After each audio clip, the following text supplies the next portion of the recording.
आज का बाइबल का वचन प्रज्ञा ग्रंथ अध्याय 6 वचन 12 से 16। संत पौलुस का थिस्सलुनीयों के नाम पहला पत्र अध्याय 4 वचन 13 से 18। और आज का सुसमाचार सन्मति के अनुसार अध्याय 25 वचन 1 से 13। प्रज्ञा ग्रंथ अध्याय 6 वचन 12 से 16। प्रज्ञा देदीप्यमान है, वह कभी मलिन नहीं होती। जो लोग उसे प्यार करते हैं वे उसे सहज पहचानते हैं। जो उसे खोजते हैं वे उसे प्राप्त कर लेते हैं। जो उसे चाहते हैं वह स्वयं आकर उन्हें अपना परिचय देती है।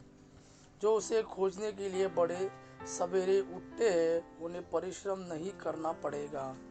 वे उसे अपने द्वार के सामने बैठा हुआ पाएंगे। उस पर मनन करना बुद्धिमानी की परिपूर्णता है। जो उसके लिए जागरण करेगा वह शीघ्र ही पूर्ण शांति प्राप्त करेगा। वह स्वयं लोगों की खोज में निकलती है। जो उसके योग्य है वह कृपा पूर्वक उन्हें मार्ग में दिखाई देती है और उनके प्रत्येक विचार में उनसे मिलने आती है। आज का दूसरा वचन संत पौलुस का थिस्सलुनीयों के नाम पहला पत्र अध्याय 4 वचन 13 से 18। भाइयों, हम चाहते हैं कि मृतकों के विषय में आप लोगों को निश्चित जानकारी हो। कहीं ऐसा ना हो कि आप उन लोगों की तरह शोक मनाएं जिन्हें कोई आशा नहीं है। हम तो विश्वास करते हैं कि ईसा मर गए और फिर जी उठे। जो ईसा में विश्वास करते हुए मरे, ईश्वर उन्हें उसी तरह ईसा के साथ पुनर्जीवित कर देगा। हमें मसीह में से जो शिक्षा मिली है उसके आधार पर हम आपसे यह कहते हैं, हम जो प्रभु के आने की तक जीवित रहेंगे मृतकों से पहले महिमा में प्रवेश नहीं करेंगे। क्योंकि जब आदेश दिया जाएगा और महादूत की वाणी तथा ईश्वर की तुरही सुनाई पड़ेगी तो प्रभु स्वयं स्वर्ग से उतरेंगे।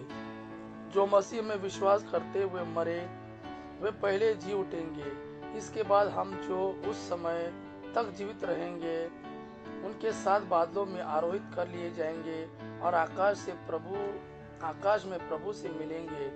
इस प्रकार हम सदा प्रभु के साथ रहेंगे। आप इन बातों की चर्चा करते हुए एक दूसरे को सांत्वना दिया करें। आज का सुसमाचार सन्मति के अनुसार अध्याय 25 वचन 1 से 13। अध्याय 25 वचन 1 से 13। उस समय स्वर्ग का राज्य उन 10 कुंवारियों के सदृश होगा जो अपने अपनी मशाल लेकर दूल्हे की अगवानी करने निकली। उनमें से 5 नासमझ थी और 5 समझदार। नासमझ अपनी मशाल के साथ तेल नहीं लाई। समझदार अपनी मशाल के साथ साथ कुपियों में तेल भी लाई। दूल्हे के आने में देर हो जाने पर सब ऊँघने लगी और सो गए। आधी रात को आवाज आई, देखो दूल्हा आ रहा है, उसकी अगवानी करने जाओ। तब सब कुंवारियां उठी और अपनी अपनी मशाल संवारने लगी। नासमझ कुंवारियों ने समझदारों से कहा, अपने तेल में से थोड़ा हमें दे दो क्योंकि हमारी मशालें बुझ रही है। समझदारों ने उत्तर दिया, क्या जाने कहीं हमारे और तुम्हारे लिए तेल पूरा ना हो। अच्छा हो तुम लोग दुकान जाकर अपने लिए खरीद लो। वे तेल खरीदने गई ही थी कि दूल्हा आ पहुंचा। वे तेल खरीदने गई ही थी कि दूल्हा आ पहुंचा। जो तैयार थी उन्होंने उसके साथ विवाह भवन में प्रवेश किया और द्वार बंद हो गया। बाद में शेष कुंवारियां भी आकर बोली, प्रभु प्रभु, हमारे लिए द्वार खोल दीजिए। इस पर उसने उत्तर दिया, मैं तुमसे यह कहता हूँ, मैं तुम्हें नहीं जानता। इसलिए जागते रहो क्योंकि तुम न तो वह दिन जानते हो और न वह घड़ी। यह प्रभु का वाणी है। प्रभु को धन्यवाद। आबा पिता की महिमा और पुत्र यीशु का प्रेम आप पर सदा सर्वदा बना रहे। आमीन।